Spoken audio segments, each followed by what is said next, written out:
Water. We're drawn to it. It holds vast social, cultural, and economic importance. Sometimes we simply admire its calming beauty. Most importantly, it's an essential element for life. And though we often take plentiful supplies of clean water for granted, maintaining environmental water quality can be a challenge in our industrial age. The Savannah River National Laboratory, as the Environmental Management Lab for the Department of Energy, applies innovative science and engineering solutions to the nation's environmental cleanup, nuclear security, and clean energy challenges. When new approaches were needed to address legacy Cold War groundwater contamination in T area, SRNL worked with SRNS area completion projects to develop more effective solutions, saving millions of dollars in cleanup costs. T area, or TNX as it was known, was one of the first operational areas built at SRS over 60 years ago. Here, many site processes and technologies for separations and vitrification were tested on a small scale before installation in site facilities. By the end of the Cold War, the T area complex was closed. Demolition of its 28 facilities was completed in 2004 by area completion projects. T area was the first at SRS to achieve area closure. Though the facilities were removed, legacy groundwater contamination remained. Chlorinated solvents, a common degreasing agent used at TNX, was detected in the groundwater in the 1980s.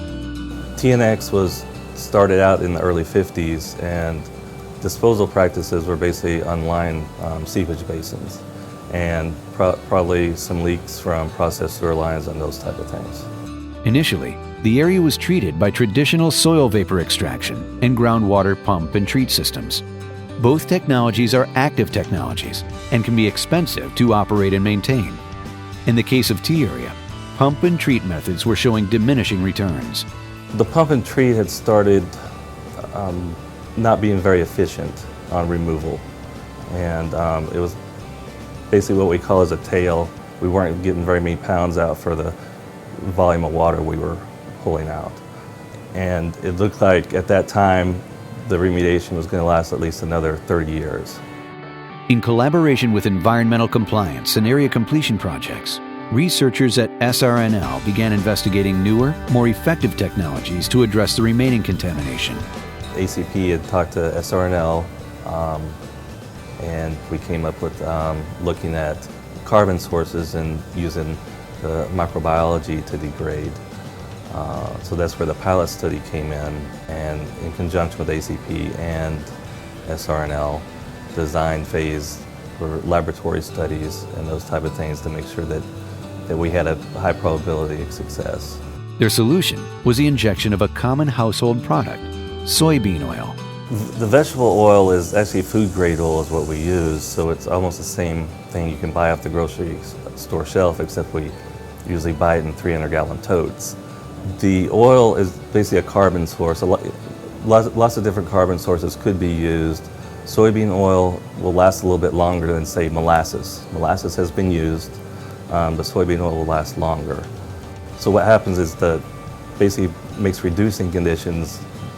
It uses up the oxygen, and basically the final fate of the soybean oil is it degrades to benign products, CO2 and water. Biodegradable oils, like soybean oil or other edible oils, work in two ways.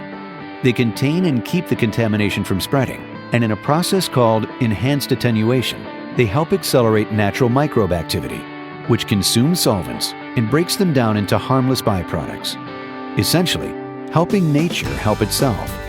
And so we studied it, see if our site was going to be able to handle that.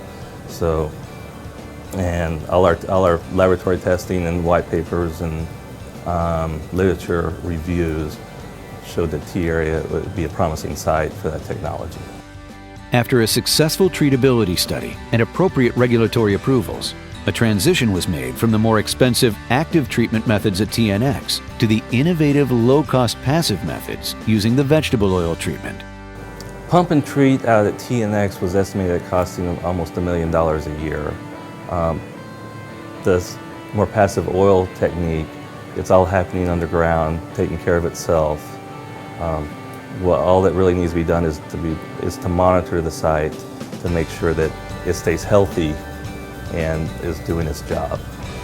Not only is the new approach cheaper, saving an estimated $27 million, it significantly reduces cleanup time.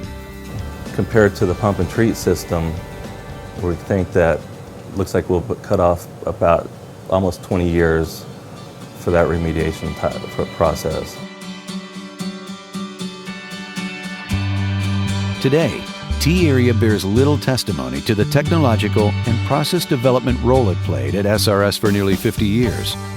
A covering of lush green grass, dotted by environmental sample wells, now defines the once heavily developed area. Well, it feels good. It's worked.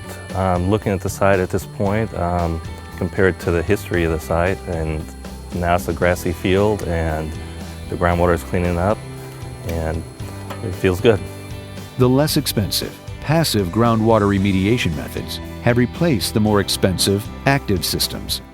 Ongoing routine sampling by SRNL researchers confirms the degradation of the legacy contamination. It makes me feel good because when I, talked with Bryant Rhea, he's been working on this project a lot. He's one of the lead on it. When I talk with him and we look at the data and see how well it's cleaning up, and actually is doing a real good job. And for the amount of stuff that we use and how economically it is, it saves the taxpayers a lot of money.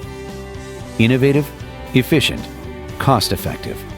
The T-Area groundwater technology application is another example of how SRNL is able to make a direct impact on the environmental cleanup mission.